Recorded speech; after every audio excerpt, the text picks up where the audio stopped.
Assalamualaikum. Welcome to another tutorial of FSC Biology Part 2. Chapter number 18 का review आज हमने करना है और हम पास पेपर से आने वाले 2017 से 2022 तक जितने भी शॉर्ट और लॉन्ग क्वेश्चन आए हैं चैप्टर 18 से हम उनका आज रिव्यू करेंगे। हम स्टार्ट करते हैं फ्रॉम द शॉर्ट क्वेश्चंस और 2022 में जो 3 शॉर्ट क्वेश्चन आए थे उनमें से पहला है how do plant detect light और डार्क पीरियड। बेटा पेज नंबर 92 से आया है फ्रॉम फोटो पीरियोडिज्म। जब आप पेज नंबर 92 पे जाओगे तो यहाँ पे जो पैराग्राफ स्टार्ट हो रहा है वहाँ पे लाइन नंबर 3 से आप जो है मिड से स्टार्ट करोगे इन नेचुरल यहाँ से। क्वेश्चन नंबर 2 है आपके पास what is seed dormancy and its significance. Page number 89 to 90। Seed dormancy कहते हैं ऐसी कंडीशन को जब जो है बीज इनएक्टिव हो जाता है ड्यू टू अनफेवरेबल कंडीशन और जर्मिनेट नहीं करता यानी उससे पौधा आगे नहीं निकलता। क्वेश्चन नंबर 3 है can we find a fruit without seed, give example. Page number 89 seed dormancy के बिल्कुल ऊपर वाला टॉपिक। पार्थिनोकार्पी ऐसा तरीका है जिससे बीज के बगैर ही जो है हम फल पैदा कर सकते हैं। ग्रेप्स हो गए, टेंजरीज हो गई, ऑरेंजेस जो है वो इसकी एग्जांपल है। अब चलते हैं 2021 से आने वाले शॉर्ट क्वेश्चंस की तरफ। पहला शॉर्ट क्वेश्चन है what is function of Sertoli cell and interstitial cell. बेटा ये क्वेश्चन आया है फ्रॉम मेल रिप्रोडक्टिव सिस्टम और हम बात करेंगे सर्टोली सेल की। आप यहाँ से लाइन नंबर 7 पे अगर जाओ तो लिखा हुआ है कि सर्टोली सेल जो है they are responsible for the nourishment of the sperms. तो जो स्पर्म प्रोड्यूस हो जाते हैं इन द टेस्टिस उनकी नरिशमेंट करना और उनको न्यूट्रिएंट्स प्रोवाइड करना सर्टोली सेल का काम है।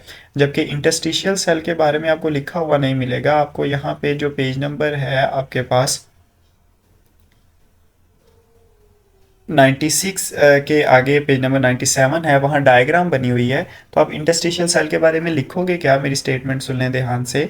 Interstitial cell are responsible for the proper functioning of Sertoli cell and interstitial cell are also responsible in the process of signaling during spermatogenesis, यानी sperm के बनने के प्रोसेस के दौरान ये सिग्नलिंग का काम करते हैं। क्वेश्चन नंबर 2 है हमारे पास define seed dormancy and its significance, जो कि पेज नंबर 89 और 90 पे है। और क्वेश्चन नंबर 3 है डिफाइन ओवी पैरस अंडे देने वाले जानदार एंड वीवी पैरस बच्चे देने वाले जानदार, जो कि पेज नंबर 95 पे मौजूद है। अगेन आपके पास क्वेश्चन नंबर 4 आ रहा है what is seed dormancy and its significance. तो आप देख लें क्वेश्चन कितनी बार रिपीट हो चुका है, तो आप इसे सबसे पहले प्रायोरिटी लिस्ट में रखें और इसे याद लाजमी करें। Page number 89 to 90। 2019 में जो हमारे पास शॉर्ट क्वेश्चन आए थे हम उनकी तरफ चलते हैं। पहला शॉर्ट क्वेश्चन है what is diploid parthenogenesis. Diploid parthenogenesis के लिए 93 पेज पे आपने जाना है और याद रखना है कि ये एफिड्स में होती है और ये बड़ा इंपॉर्टेंट एमसीक्यूज भी आपको आता होता है। क्वेश्चन नंबर 2 है व्हाट इज ऑस्ट्रस साइकिल, और पेज नंबर 99 पे आप लोग जाओगे। इसके लिए बेटा ह्यूमन की जो फीमेल्स हैं उनमें मेंस्ट्रुअल साइकिल होता है। ह्यूमन की मेल्स के अलावा जितने भी मैमल्स हैं, ठीक है, उनके अंदर जो साइकिल आता है वो ऑस्ट्रस साइकिल कहलाता है। आप येलो बॉक्स करेंगे यहाँ से। क्वेश्चन नंबर 3 है व्हाट इज ओवी पैरस एंड वीवी पैरस। रिपीट हो रहा है क्वेश्चन, आप इसे पेज नंबर 95 पे देखिएगा।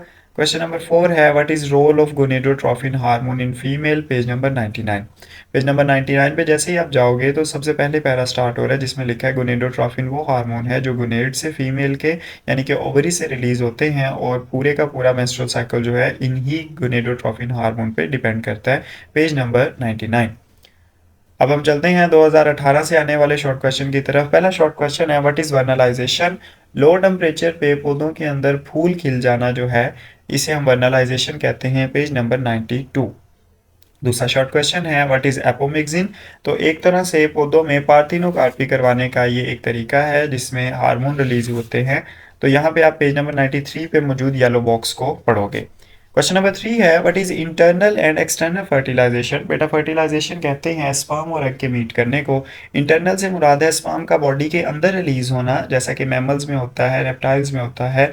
और एक्सटर्नल से मुराद है कि स्पर्म का जिस्म से बाहर ही रिलीज हो जाना और एग का भी जिस्म से बाहर ही स्पर्म के साथ फ्यूज करना, जो कि ज़्यादातर मछलियों में होता है। जो मेल है फिश वो भी स्पर्म अपने पानी में रिलीज करेगा, जबकि फीमेल फिश भी अपने अनफर्टिलाइज एग पानी में रिलीज करेगी। तो पानी एज अ मीडियम यूज़ होगा और स्पर्म जो है वो एग के साथ फ्यूजन कर देगा जिसे आप फर्टिलाइजेशन बोलते हैं। चौथा शॉर्ट क्वेश्चन है व्हाट आर एपोमिक्सिन। पेज नंबर 93 पे मौजूद येलो बॉक्स से आप इसे मुकम्मल करोगे। अब चलते हैं हम लास्ट सेक्शन पे। 2017 से हमारे पास जो पहला शॉर्ट क्वेश्चन आया था वो था what are test tube babies. Page number 101 to 102। Question number 2 है what is some disadvantages and advantages of cloning. बेटा पेज नंबर 94 पे हम जाएंगे। एडवांटेजेस में हम लिखेंगे कि क्लोनिंग हमारे लिए इंपॉर्टेंट है बिकॉज ये हमारे लिए different beneficial organism like prize bull like race horses और डिफरेंट जो हमारे लिए एनिमल्स हैं उनकी क्लोनिंग करवाने में मदद देता है। इससे नीचे वाले पैरा में आप पढ़ोगे सेकंड लाइन में कि क्लोनिंग के ज़रिए हम जो है कई तरह के हार्मोन और कई तरह की एंटीबायोटिक्स जो है उनका हम टेस्ट कर सकते हैं अपने क्लोन्ड ऑर्गेनिजम्स पे, जिसके लिए हमारे पास लैब में जो है वो स्पेसिमेन की अवेलेबिलिटी हो जाती है ड्यू टू क्लोनिंग। डिसएडवांटेजेस के लिए क्लोनिंग का जो पैराग्राफ है उसके बिल्कुल लास्ट पे आपने जाना है। पेज नंबर आपका जो 94 है जहाँ पे क्लोनिंग खत्म हो रहा है तो वहाँ पे सारा डिसएडवांटेजेस ही लिखा हुआ है क्लोनिंग का। चलते हैं थर्ड क्वेश्चन की तरफ जो कि है define parthenocarpy and its importance, page number 89। Last short question है हमारे पास define corpus luteum and its function. Page number 99 पे आप जाओगे तो वहाँ पे पॉइंट्स में जो है वो आपको मेंस्ट्रुअल साइकिल मिलेगा। उसका जो पॉइंट नंबर 3 है वहाँ पे कार्पस ल्यूटियम के बारे में सारी बात लिखी हुई है जो कि एक ग्लैंडुलर स्ट्रक्चर होता है। तो आपने यहाँ से इसको करना है, दूसरी लाइन से इसका जवाब जो है वो स्टार्ट हो जाएगा। तो यहाँ तक हमने अभी तक देख लिया जी शॉर्ट क्वेश्चन। अब हम चलते हैं 2018 से आने वाले लॉन्ग क्वेश्चन की तरफ।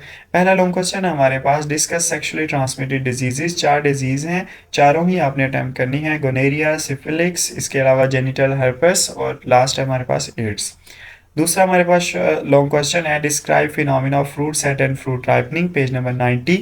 बेटा ये उन क्वेश्चंस में से है जिसको बच्चे समझते ही नहीं कि ये लॉन्ग के लिए आएगा। वैसे भी हमारे लिए 2022 का पेपर जो है वो काफ़ी अनएक्सपेक्टेड रहा है, तो मेरे ख्याल से ये वाला क्वेश्चन आपको लाजमी पढ़ के जाना चाहिए। 2021 में हम चलते हैं और हमारे पास पहला जो शॉर्ट क्वेश्चन है वो है describe fruit set and fruit ripen. 2021 में हम चल 2021 में हम चलते हैं। हमारे पास पहला जो लॉन्ग क्वेश्चन है वो है describe fruit set and fruit ripening in angiosperm. तो आप देखें उसने ऊपर वाली स्टेटमेंट को सिर्फ चेंज किया है by adding the term angiosperm. तो आपका क्वेश्चन जो है वो सिर्फ हेडिंग चेंज के साथ आया, आंसर सेम रहेगा।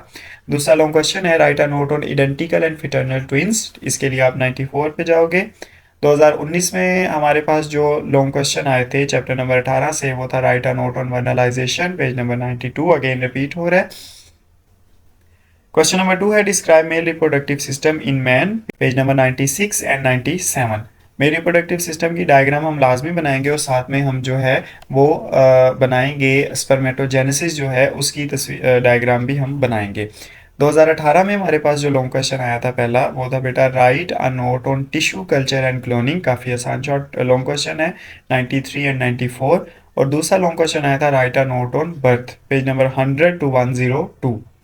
2017 में यानी कि 5 साल पहले चैप्टर 18 में से जो लॉन्ग क्वेश्चन आया था वो था describe human female reproductive system, जिसमें आपने उसका और फीमेल जेनिटेलिया को भी ड्रा करना है और इसके अलावा आपने oogenesis जो है वो भी शो करनी है, page number 97 to 98। Last question है एक्सप्लेन सेक्सुअली ट्रांसमिटेड डिजीजेज, जिसको आपने पेज नंबर 102 पे देखना है और 4 की 4 डिजीज जो है उन्हें डिफाइन करना है, उन्हें आपने उसके बारे में जितनी जितनी एक्सप्लेनेशन लिखी है सारी देनी है। तो ये था हमारा रिव्यू चैप्टर नंबर 18 का, जिसमें हमने शॉर्ट और लॉन्ग दोनों तरह के क्वेश्चन देखे। हमारे नेक्स्ट चैप्टर के रिव्यू तक के लिए मुझे दीजिए इजाज़त। मैं हूँ इनक्रेडिबल ज़ूलॉजिस्ट। अल्लाह हाफिज़।